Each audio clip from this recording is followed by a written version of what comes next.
Déjenme contarles una historia.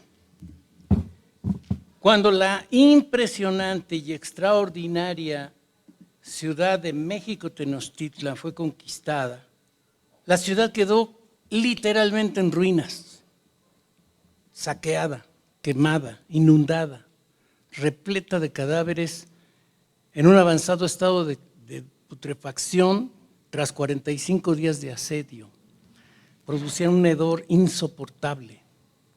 Los españoles tuvieron que replegarse a Coyoacán y valorar si era posible reconstruirla o no.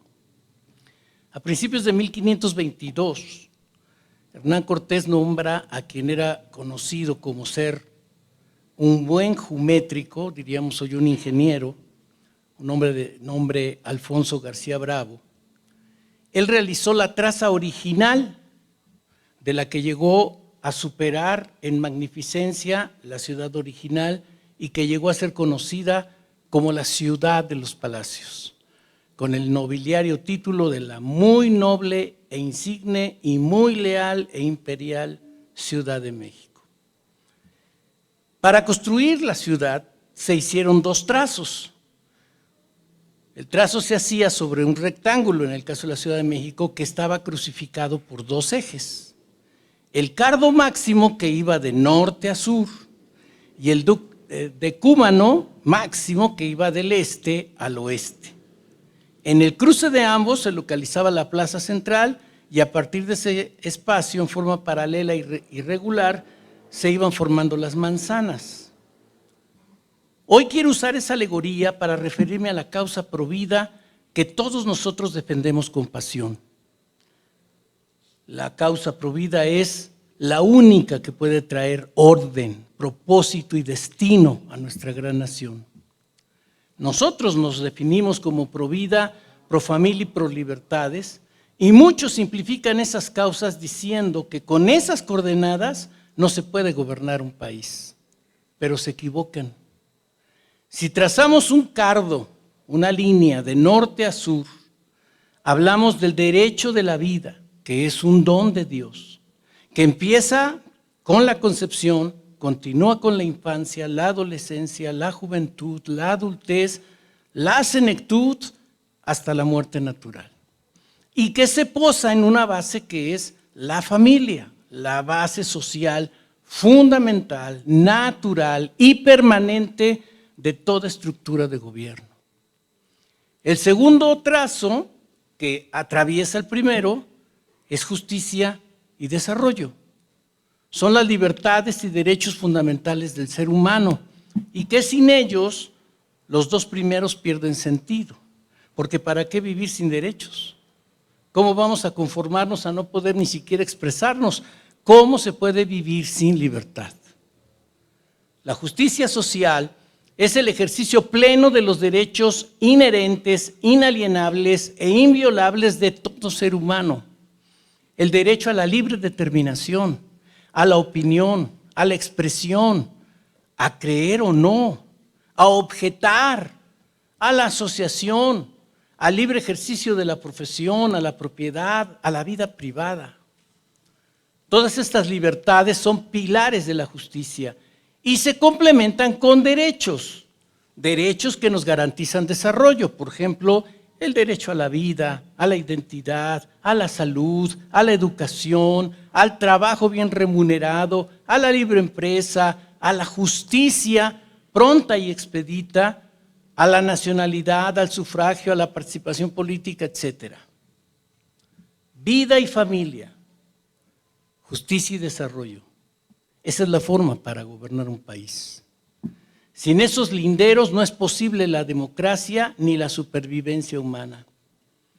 Muchos acusan a los provida de que con esta agenda es imposible gobernar un país, pero quienes así lo dicen no saben lo que es ser provida. Precisamente los que no son provida tienen a México convertido en un desastre en prácticamente todos los aspectos de la vida pública del país.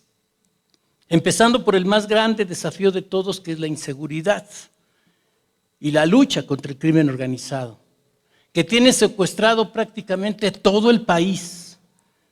El desastre incluye el pésimo uso de todos los sistemas de seguridad, incluyendo al Ejército, la Marina y la Guardia Nacional, como ya nos lo explicó claramente nuestro querido Guillermo.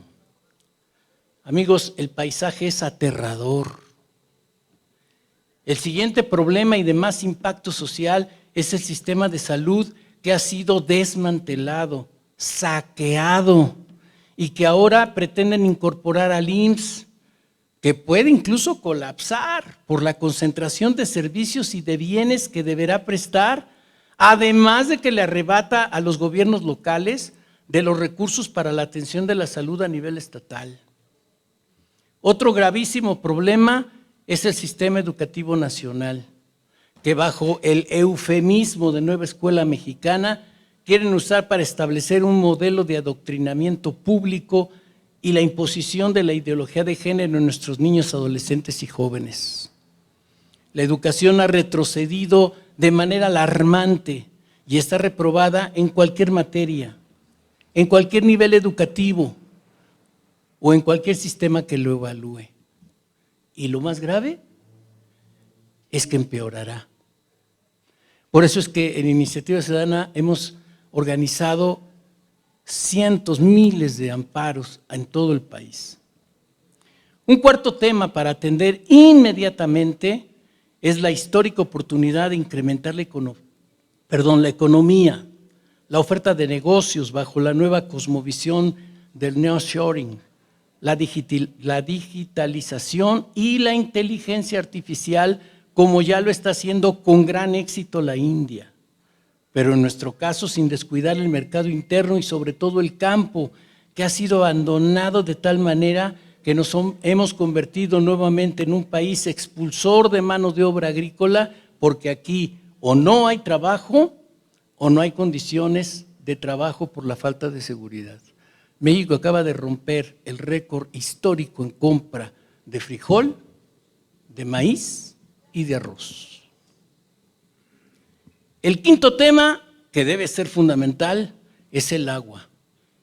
México está al borde de la catástrofe ambiental y de una crisis por el tema del agua en prácticamente todo el país, especialmente aquí en la zona metropolitana de la Ciudad de México, que ya está en estado de alerta y que puede ser devastador. Hemos dicho con insistencia que la sequía en México tiene una explicación espiritual, el asesinato de bebés. Eso está en la Biblia, el asesinato de personas. Solo la misericordia de Dios puede redimirlo. Y ese es el principal problema del ser humano, sacar a Dios de la ecuación. La principal virtud, no solo de un político, sino de todo ser humano, debe ser la ética o los principios morales. Nosotros los cristianos le llamamos temor de Dios. Es el comportamiento de quien sabe que todos sus actos están a la vista de quien es omnisciente, omnipresente y omnipotente. Es decir, que todo lo sabe, que todo lo ve y que todo lo puede. Tener principios no es fácil, nunca lo ha sido. Y en esta época de posmodernidad ni siquiera se intenta, porque ahora se pretende vivir en una libertad absoluta sin respetar límites morales, legales o corporales. La moralidad posmoderna contradice a la ciencia, a la objetividad del derecho, incluso a la lógica. Es el desinterés por las consecuencias. No tienen noción de lo eterno y no les importa. Esta moralidad vive anclada en el presente, es ciega con respecto al pasado y es indiferente al futuro. Nos lo explicaba también Guillermo con lo de las generaciones, ¿no? Crea nuevos derechos que atentan contra los que ya tenemos, despojándonos de ellos y sentenciándonos a una unívoca visión, provocando una crisis de autoridad que involucra a las instituciones tradicionales como la familia, la escuela, la iglesia, el Estado, la justicia. Dicen ahora en sus marchas y manifestaciones expresiones como somos malas y podemos ser peores. Dicen, la única iglesia que ilumina es la que arde y le prenden fuego a los templos. Dicen que el macho es opresor y como Dios es macho, muerte a Dios. La esencia del supremacismo de la ideología de género no tiene que ver con darle derechos a una minoría, sino hacer que esta minoría sea el común denominador para toda la sociedad. Y es así como ha evolucionado el mal en el mundo. Primero demandan tolerancia, luego aceptación, después poder. Y una vez que lo han alcanzado, total sumisión. México requiere patriotas con ética, o mejor dicho, con temor de Dios. Se necesitan creyentes que, respetuosos de la pluralidad, ejerzan la laicidad del Estado para impedir la imposición de ideologías que desvirtúan la identidad humana, atentan contra el derecho a la vida, suplantan la institucionalidad de la familia, erosionando a toda la sociedad y corrompiendo los valores de la justicia social y el desarrollo. A lo que los creyentes debemos renunciar, y ese es el tema de nuestro congreso esta vez, es a la apoliticidad. ¿Saben? Cuando oigo a creyentes decir que debemos ser apolíticos, me sorprende la manera en que quieren que renunciemos a ser la luz del mundo. Me sorprende la ligereza de no querer ser la sal que sala. Me sorprende la apatía de ocupar el lugar que Dios nos reservó, que es la de ser reyes y sacerdotes. Ser apolítico es tener una palabra y no pronunciarla. Ser apolítico es tener el llamado a cumplir con una acción y no realizarla. Ser apolítico es no aceptar el desafío de ser la diferencia.